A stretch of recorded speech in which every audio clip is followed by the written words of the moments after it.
Welcome to Hockey Whiz Talks podcast. In this podcast, I'll be talking about the evolution of NHL Playstyles. In this podcast, I'll be talking about the evolution of NHL Playstyles starting from its inception to modern day. The pre-original 6 era was from 1917 to 1942. This era was of chaos, creativity, and birth of system. This was hockey in its rawest form.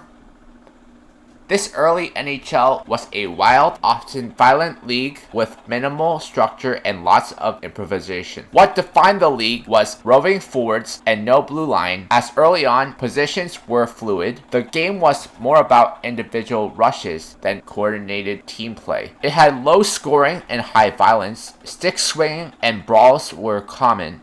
Protective gear was minimal, and goaltenders couldn't even drop onto the ice until 1918. By the 1930s, teams began experimenting with formations like defense-first style and left-wing lock. The introduction of the red line in 1943 would soon revolutionize breakout plays and passing. The original 6 era was from 1942 to 1967. It was the era of structure, rivalries, and the birth of fire wagon hockey. With only 6 teams playing each other 14 times a season, familiarity bred contempt and tactical evolution. Fire wagon hockey, especially in the 1950s, opened the game up. Teams like the Canadiens played a fast-paced, end-to-end style with quick transitions and creative offense. Tight checking and goaltending dominance was prevalent during this decade, despite offensive flair, and scoring was still tough. Goalies like Jacques Plante and Terry Stachuk were dominant, and defensive systems became more refined. Brutality and grudges defined this decade, as rivalries were intense. Bench-clearing brawls and stick-swinging incidents were common. The league even banned fraternizing between players to preserve the image of fierce competition. There was limited player movement, as teams basically owned players for life, so rosters were very stable. This allowed for long-term chemistry, but also stifled innovation in some cases. Another thing that defined the original 6 era was tactical identity, simplicity with ruthless efficiency. Systems were basic by today's standards. Think straight line hockey, heavy reliance on set plays, and minimal improvisation. Dump and chase were common, but elite teams like the Canadiens and Red Wings began to emphasize controlled zone entry with quick puck movement. Line chemistry was everything, especially with stable rosters. Teams developed deep familiarity with each other, allowing for intricate passing plays and seamless transitions. Goaltending and defense defined the era, with goaltenders like Jacques Plante and Terry Stachuk being revolutionaries during the era. Plante introduced the goalie mask, while both elevated positional play. Defensive systems were tightening. Teams like the Maple Leafs and Red Wings began using early versions of left-wing lock and tight man-to-man coverage. Shot blocking and clearing of the crease were core defensive principles, brutal but effective. Fire wagon hockey became a staple of the 1950s, especially with the 1950s Montreal Canadiens, who played a fast-paced game with end-to-end style that became known as fire wagon hockey. Led by legends like John Beliveau and Maurice Richard, they emphasized speed, puck control, and transition offense, often overwhelming slower, more physical teams.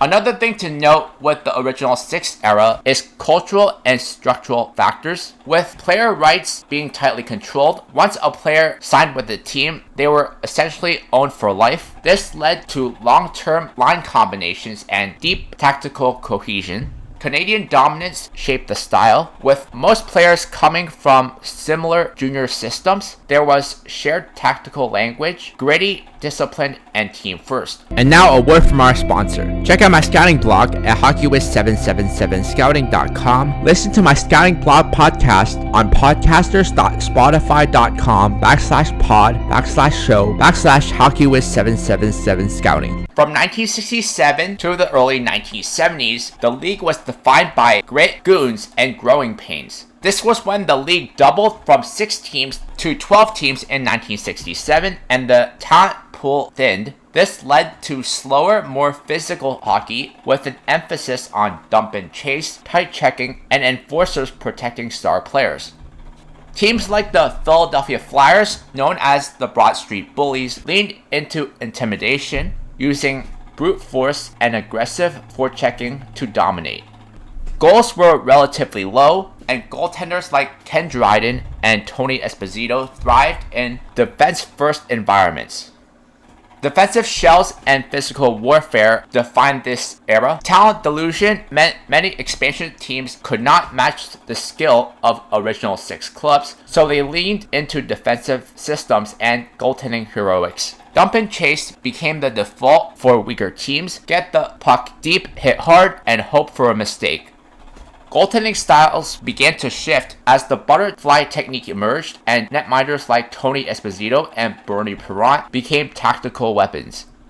The Broad Street Bullies of the 1970s epitomized this era with relentless forechecking, intimidation, and a bruising cycle game that wore down opponents. The mid-1970s and early 1980s was defined by skill surge and European influence.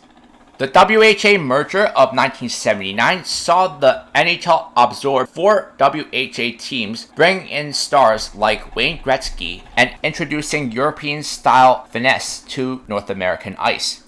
Also with the WHA merger, it brought in a wave of offensive talent and looser systems, with teams like the Oilers and Jets introducing fluid, high-tempo hockey. The playstyle began to shift as the game opened up. Teams began to emphasize speed, puck movement, and offensive creativity. The Soviet influence, with emphasis on passing and positioning, started to seep into NHL systems.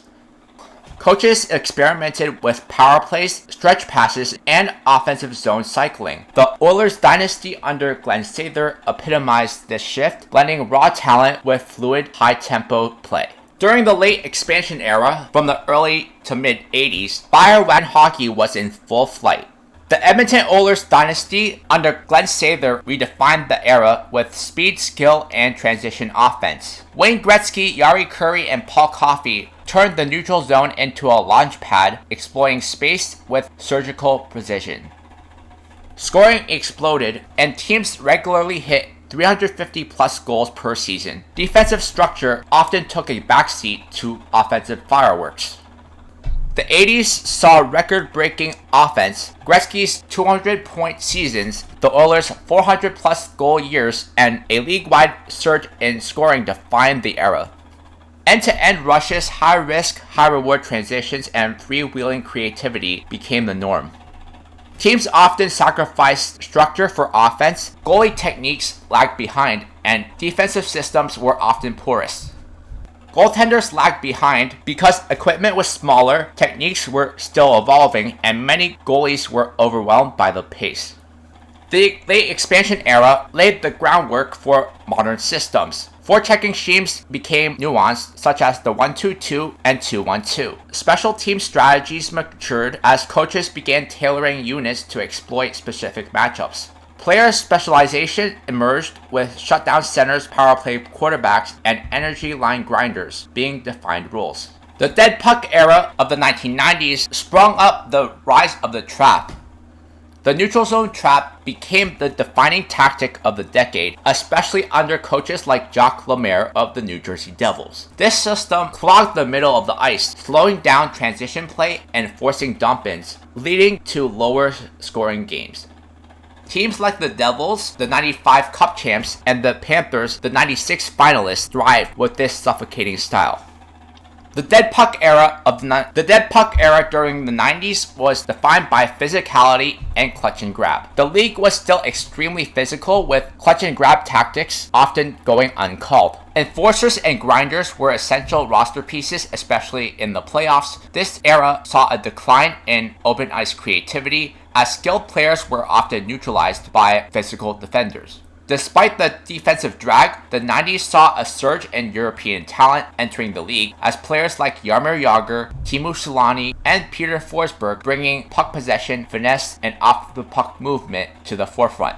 Teams like the Red Wings under Scotty Bowman blended European structure with North American grit, creating a hybrid style that dominated late in the decade. Transition play and counterattacks were prevalent during the decade. While the trap slowed things down, elite teams still found ways to counterattack with speed. The Colorado Avalanche of the late 90s and the Pittsburgh Penguins of the early 90s used quick breakouts and stretch passes to bypass defensive systems.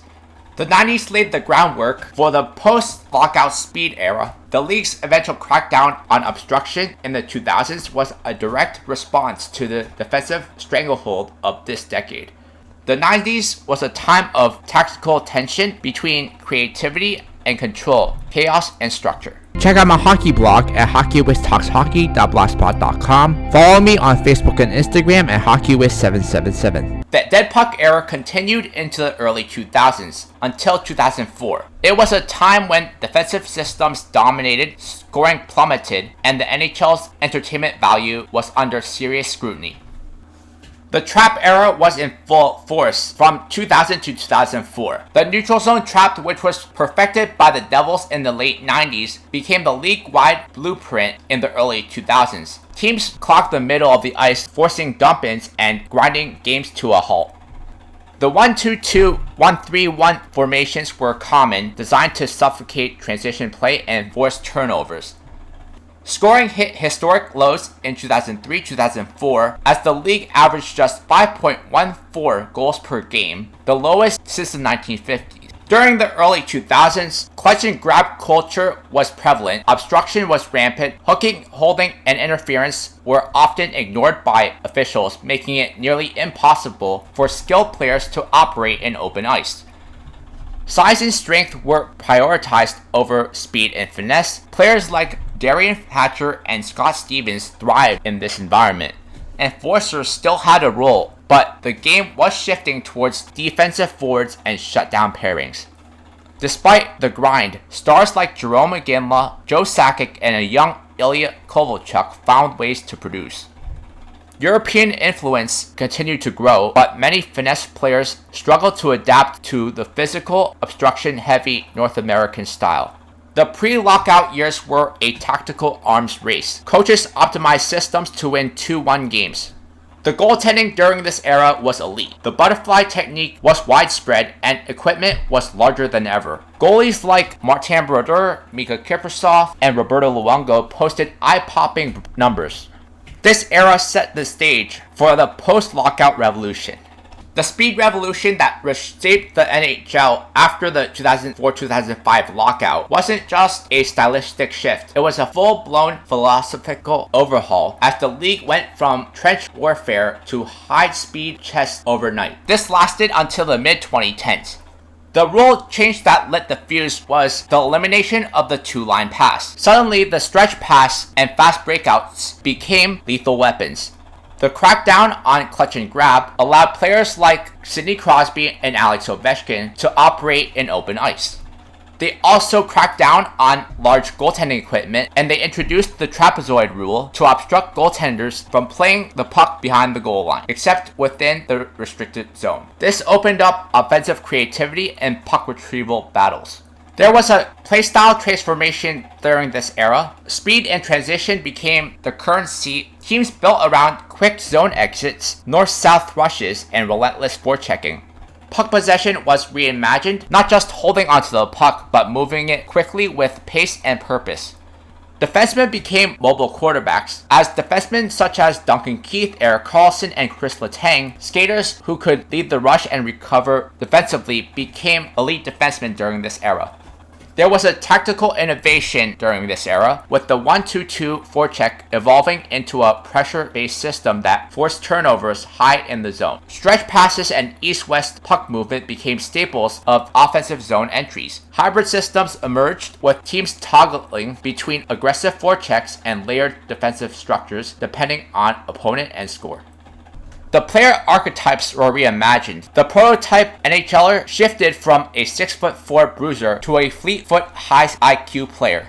Fourth liners went from enforcer-heavy to energy-driven. Players like Darren Helm and Carl Hagelin brought speed and penalty-kill prowess. Goaltenders had to adapt to lateral movement and quick-release shots from all angles. The teams that defined that era were the Chicago Blackhawks of the 2010s with their fast, skilled, and lethal transition, the Pittsburgh Penguins, the Cup champs in 2009 and back-to-back champs in 2016-2017. The NHL then shifted to a tactical renaissance from the mid-2010s to present day, where hockey strategy entered its most cerebral, adaptive, and nuanced phase yet. It's not just about speed or skill anymore. It's about how teams deploy those assets in real time with systems that flex, morph, and counter based on opponent, score, and situation. The systems are fluid now, and there's no more one-size-fits-all. Teams now toggle between forechecking schemes depending on game state. Defensive zones coverage has evolved from static man-to-man or zone to hybrid systems that emphasize communication and read and react instincts. Coaches like John Cooper and Rod Brindamore have become masters of tactical in-game adjustments. What's different during this era though, other than the other decades prior, is that the analytics is making the decisions for GMs and coaches. The rise of analytics has reshaped everything from line deployment to shot selection. Teams track zone entries such as controlled versus dump-ins, expected goals, and puck retrieval rates to optimize systems. Matchup management is now surgical. Coaches deploy lines based on face-off zones, opponent tendencies, and often fatigue metrics. Goalies are coached to read pre-shot movement and not just react. Systems are built to funnel shots to low danger areas. Defensemen are expected to gap up aggressively, activate offensively, and recover with speed, a far cry from the stay-at-home archetype of the 2000s. Offensive creativity within structure is prevalent during this era, with teams like the Colorado Avalanche using layered offensive zone entry, high to low puck movement, and east to west passing to break down defensive shells. Power plays are now built around fluid positioning, players rotating through roles to confuse penalty killers to open up seams.